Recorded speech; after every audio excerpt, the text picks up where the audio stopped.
Hello friends, मैं हूं सुमित बंसल और आज इस वीडियो में मैं आपको दिखाऊंगा कि हम कैसे एक्सेल में क्यूआर कोड्स जनरेट कर सकते हैं। ये बहुत ही आसान तरीका है। इसके लिए आपको कोई भी पेड सर्विस या कोई एक्सटर्नल वेबसाइट पर जाने की ज़रूरत नहीं है। ये सारी चीज़ एक्सेल के अंदर ही हो जाएगी। तो यहाँ पर मेरे पास ये डेटा है जहाँ पे मेरा नाम है, ये कुछ लिंक्स हैं गूगल का, माइक्रोसॉफ्ट का, ट्रम्प एक्सेल, ये मेरी इंग्लिश की एक्सेल की साइट है और इनके लिए मैं यहाँ क्यूआर कोड जनरेट करना चाहता हूँ। अब ये करने के लिए मैं एक ये लिंक यूज़ करूँगा। अब ये लिंक है तो एक एक्सटर्नल वेबसाइट का, पर आपको उस पर जाने की ज़रूरत नहीं है। इसको हम एक फंक्शन के अंदर यूज़ करेंगे, पर फिर भी मैं आपको दिखा देता हूँ कि ये करता क्या है। तो ये जो लिंक है यहाँ पर, इसमें आप देख सकते हैं कि ये तो है वेबसाइट api.qrserver.com और इस वेबसाइट में आप अपना जो क्यूआर कोड जनरेट करना है उसका आप साइज़ स्पेसिफाई कर सकते हैं यहाँ पर। तो आपको ये लिंक चेंज नहीं करना है, पर आप यहाँ पर साइज़ चेंज कर सकते हैं। अभी 50x50 है, आप चाहें तो इसे 100x100 या 200x200 कर सकते हैं। और यहाँ पर आप देखेंगे एंड में यहाँ डेटा इक्वल टू है, तो यहाँ डेटा इक्वल टू के बाद आप जो भी डालेंगे उस चीज़ का ये क्यूआर कोड जनरेट कर देगा। तो मैं आपको दिखा देता हूँ। जब मैं इस पर क्लिक करता हूँ तो ये देखिए एक वेबसाइट ओपन होती है और अभी ये कुछ नहीं दे रहा है क्योंकि इक्वल टू के बाद कुछ नहीं है। पर अगर इक्वल टू के बाद मैं यहाँ पर अपना नाम डाल देता हूँ और एंटर करता हूं तो ये देखिए क्यूआर कोड आ गया है। अब अभी अगर आप अपने फ़ोन से इसको स्कैन करेंगे तो आप देखेंगे कि ये क्यूआर कोड सुमित बंसल दिखाएगा आपको लिखा हुआ। इसी तरह आप कोई भी वेबसाइट यूज़ कर सकते हैं और ये उस वेबसाइट का लिंक दिखा देगा, तो आप उस पर क्लिक करके उस वेबसाइट पर जा सकते हैं। तो ये क्यूआर कोड जनरेट करने के लिए हमको एक एक्सेल फंक्शन यूज़ करना है जिसका नाम है इमेज फंक्शन। अब ये जो फंक्शन है ये एक्सेल विद माइक्रोसॉफ्ट 365 में ही अवेलेबल है। तो अगर आप ये नया वर्जन यूज़ कर रहे हैं तो आपके पास इमेज फंक्शन होगा।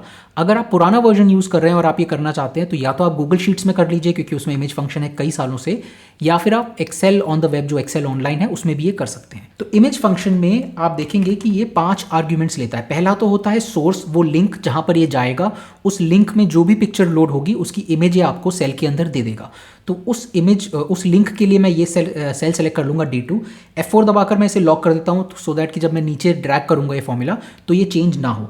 और इसमें मैं एम्परसेंट करके ये सेल में जो डेटा है, मेरा नाम है, इसको मैं ऐड कर देता हूँ। तो ये जब कंबाइन हो जाएगा ये पूरा URL, तो यहाँ पर ये URL जो यहाँ पर है D2 में वही रहेगा और उसके बाद ये जो भी वैल्यू है मेरे पास A2 A3 में वो उस URL में ऐड हो जाएगी। तो ये अब क्यूआर कोड जनरेट कर देगा। अगर मैं अभी सिर्फ इतना ही यूज़ करता हूँ, कोई बाकी के आर्ग्यूमेंट स्पेसिफाई नहीं करता हूँ और एंटर दबाता हूँ तो ये देखिए इसने मुझे क्यूआर कोड दे दिया है और ये मैं कॉपी कर सकता हूँ बाकी सारी सेल्स के लिए।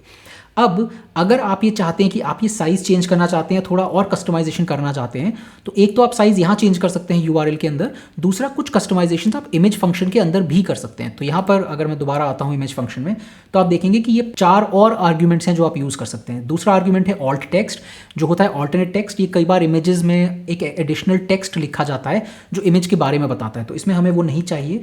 तीसरे ऑप्शन में साइजिंग में आपके पास ये 4 ऑप्शन आते हैं। पहला ऑप्शन है फिट सेल, इसमें ये कोशिश करेगा कि सेल के अंदर फिट हो जाए पूरी तरह से, लंबाई में या चौड़ाई में किसी भी तरह। तो जैसे ये फिट हो जाएगा तो ये रुक जाएगा, लेकिन अगर आप इस सेल को एक्सपैंड करेंगे तो ये उसके साथ एक्सपैंड हो जाएगा। मान लीजिए मैं 0 कर देता हूँ, वैसे आपको 0 मेंशन करने की ज़रूरत नहीं है, ये डिफ़ॉल्ट होता है, पर मान लीजिए कि ये मैंने कर दिया। अब अगर मैं इसको एक्सपैंड करता हूँ तो आप देखिए क्यूआर कोड बड़ा हो गया और ये विड्थ जो है, उसकी चौड़ाई जो है उसमें फिट हो गया। अगर मैं इसकी लंबाई चौड़ाई और बढ़ा देता हूँ तो देखिए भी लंबाई में फिट हो गया। तो ये किसी भी तरह कोशिश करके जो एजेस हैं वहाँ तक पहुँच जाता है। चलिए मैं Ctrl+Z करके वापस आ जाते हैं। जो 1 आर्ग्यूमेंट होता है वो फिल कर देगा सेल को पूरी तरह से। तो अगर मैं इसको यूज़ करता हूँ तो अब देखिए यहाँ पर 1 कर देते हैं तो ये इस तरह से भर देता है। तो ये लेंथ और विड्थ दोनों को में ही फैल जाएगा, लेकिन ये मोस्ट केसेस में हमें नहीं चाहिए होता। तीसरा जो आर्ग्यूमेंट है वो है ओरिजिनल साइज। 2 जो आर्ग्यूमेंट है वो ओरिजिनल साइज रखेगा इमेज का, और थर्ड में आप कस्टमाइज कर सकते हैं साइज को। आप बता सकते हैं कितनी हाइट होनी चाहिए, कितनी विड्थ होनी चाहिए। तो अगर मैं यहाँ 2 करता हूँ अभी, तो देखिए इसने मुझे 50x50 का क्यूआर कोड जनरेट कर दिया और इसको मैं कॉपी कर सकता हूँ। तो आप चाहें तो साइज या तो URL में बता दीजिए या फिर आप इमेज फंक्शन के अंदर भी उसे चेंज कर सकते हैं। अब एक बार जब आपके पास क्यूआर कोड आ गया है तो या तो आप इसको प्रिंट कर सकते हैं, यूज़ कर सकते हैं, या अगर आपको ये क्यूआर कोड चाहिए एज एन इमेज तो उसके लिए आपके पास 2 ऑप्शंस हैं। आप राइट क्लिक कीजिए और पिक्चर इन सेल में एक ऑप्शन है प्लेस ओवर सेल्स और दूसरा है क्रिएट रेफरेंस।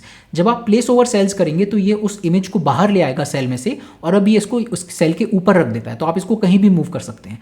और अब अगर मुझे इसको एज एन इमेज सेव करना है तो मैं राइट क्लिक करके सेव एज पिक्चर पे जाऊंगा और इसको सेव कर लूँगा। तो आप इस पर क्लिक करेंगे तो ये डायलॉग बॉक्स ओपन होता है, यहाँ पर आप इसको सेव कर सकते हैं एज अ PNG इमेज।